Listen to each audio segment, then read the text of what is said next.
Okay, so she was talking about the one of my videos was talking about that Draco invasion 1994, where she was actually apparently it started in Africa and Kenya, and she was in Kenya, Malawi, Joburg, Cape Town at that time. Was she there for the invasion? Was her memory wiped? What is her connection to Africa? She was always very connected here. Yes, so what they're saying is that they had to wipe it. She was involved there somehow. All of you were. What happened there? There was a war, and the Draco invaded along with some reptilians as well. Why was it in Africa? Because this is the prime hub for all the trafficking within this world and also within the galaxy. What do you mean trafficking? The human trafficking. Why is Africa the hub? Because this is where all the underground bases exist for them. But there are bases all over the world, as I understand it. You have to understand that this is the actual main or headquarters, if you can say that, exists underneath this piece of land. This is why Cape Town and Table Mountain has to be guarded so thoroughly, because these dimensional portals within the mountain is an escape route into Antarctica, and Antarctica is then an escape route into the rest of the galaxy.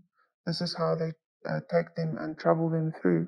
What do you mean they take them? Who's them?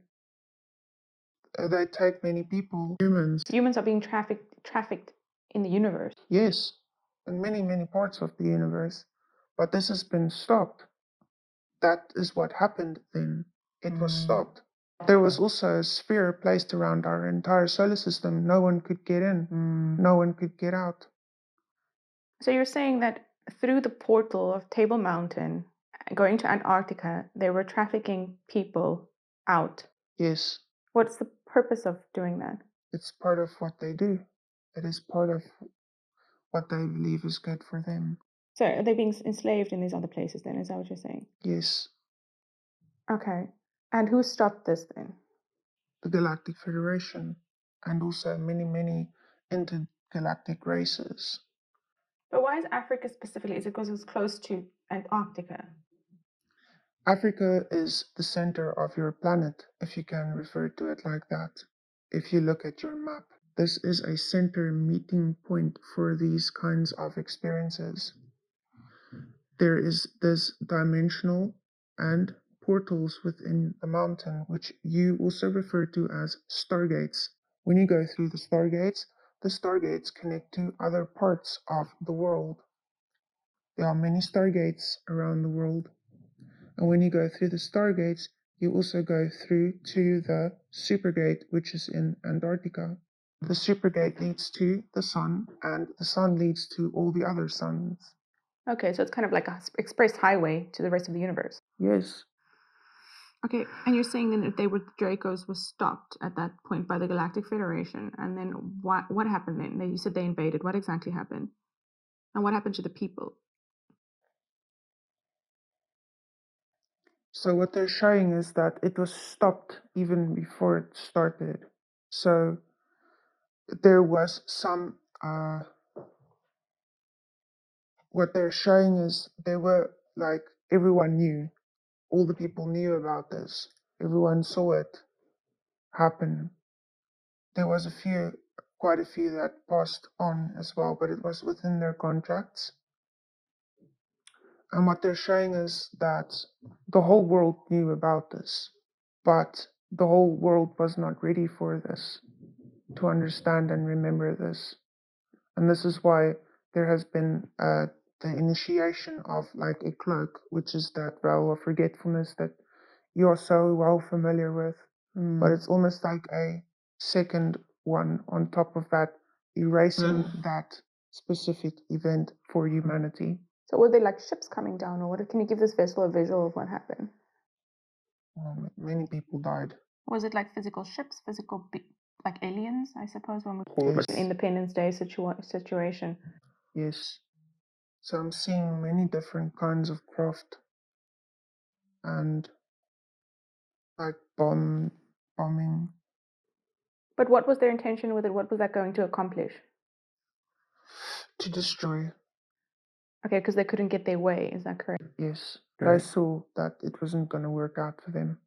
And then what exactly happened then, when this, after this, during or after this destruction? Many were captured, and there was this barrier around the solar system. So they couldn't get out. Sphere beings.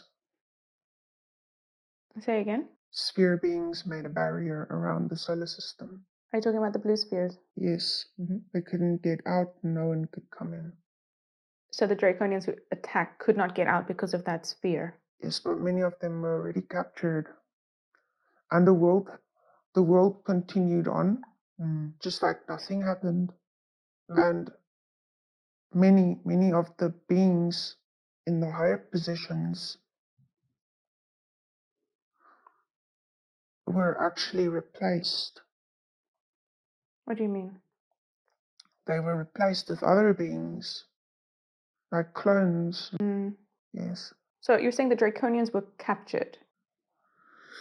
It is not just the Draconians, it's the reptilians. And they were captured by the Federation, are you saying that? Yes, And what happened to them? they were taken. What do you mean? They were taken out of the solar system and captured, imprisoned. And some of the beings that incarnated as human that contributed to this, they were replaced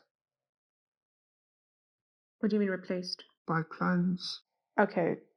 And then you're saying everyone's who was in, so we were all involved in this.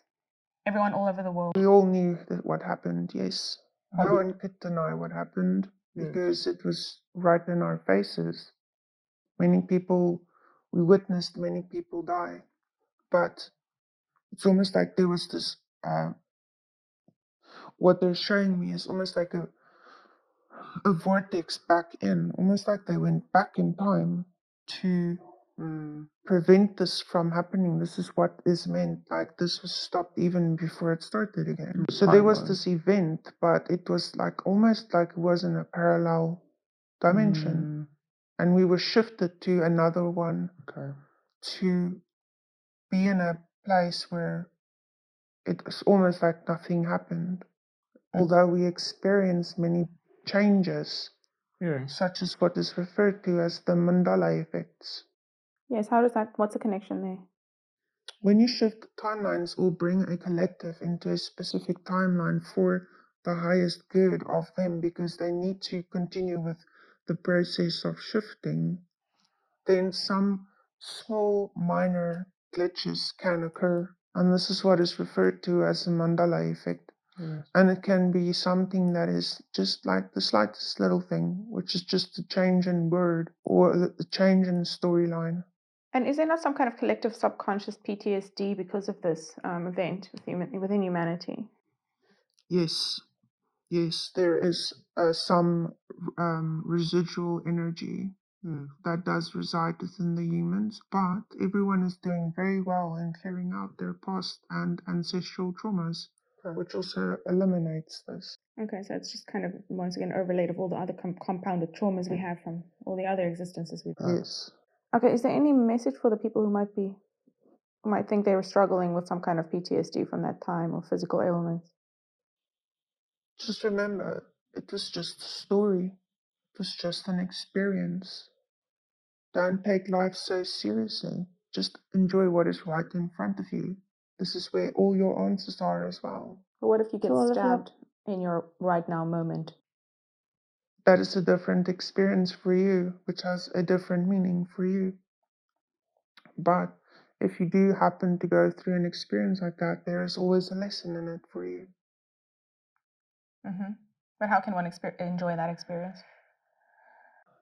Within that experience, you are acting within the instincts of being human.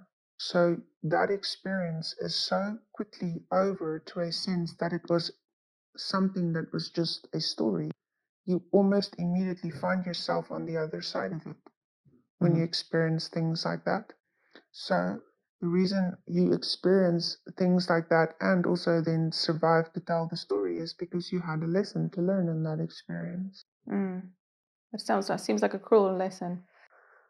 There is no cruelty in source, only the meaning that you attach to the things that you experience. Yes. Okay. So then this collective thing that happened to the whole of humanity is there any other message about that? This 1994 invasion. Just remember to see it as a movie that you watched on a screen. Do not attach to it. Come back to your now moment. Release and allow yourself to be open to receive what is true for you. That is what the experience is all about. Humans tend to attach to all stories and become them as well. And that's becoming, that is when you start to get serious about the story. And that is when the story then becomes quite difficult at some points. But you can take yourself as the observer at any point in time. Okay. Because I suppose for some people they might think it's patronizing or belittling to call it a story if they're completely immersed in it. Yes, well, from that perspective, you will be unable to see it like that unless you are willing to release all the suffering that is in it. Every story that is really hard has a point or precipice that we would like to refer to. This vessel actually explained this to you yesterday. She reached the precipice of suffering a few months ago, and she couldn't suffer anymore. And that is when she shifted out of it. When you shift out of the suffering, clarity comes, and then new energy can come into your reality because you made space. And how did she shift out of the suffering? By choosing that. She literally said, I can't do this anymore. And she changed her mind about it. Yes. And she said, I hand over this to my higher self. Yes. Okay. And then? And that is where you then start getting new insights within your now moments, where the now moments can become enjoyable to a sense again, even in the smallest things, which is just like in a little cup of tea. And then this inspired action happens, right? Just be with the cup of tea.